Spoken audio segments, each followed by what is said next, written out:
একটা নিউজ করবেন, এটা অনুরোধ, যদি আপনাদের ভালো লাগে।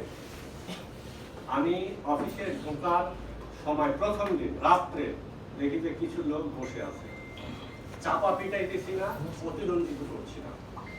তার মধ্যে স্কুলের পোশাক পরে এক মেয়ে আছে, তার মা আছে, আর 10-12 জন ইয়াং ছেলে আছে। আমি গাড়ি থেকে নামলাম, নেমে বললাম যে, সকালে সিঁদুর দেখে বললাম যে, দিদি আপনি কেন আসছেন, কার কাছে আসছেন?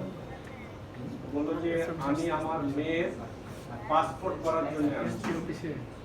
তো জান নাই কেন, যে আগে চেক করবে তারপরে। ভাই আপনারা আসছেন কেন? যে আমরাও পাসপোর্টের জন্য আসছি। তো যেতে দেয়নি কেন?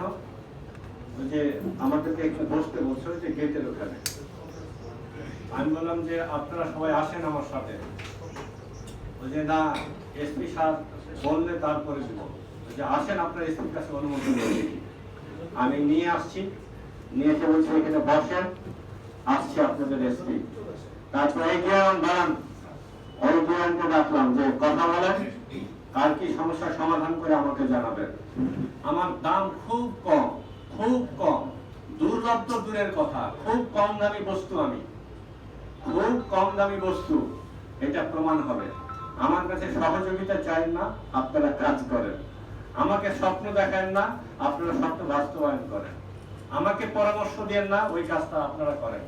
আমি আপনাদের সহযোদ্ধা, আমি আপনাদের সহযোদ্ধা, আমি থাকতে চাই।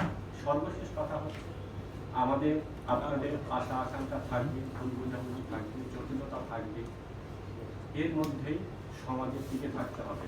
কোরআনে একটা কথা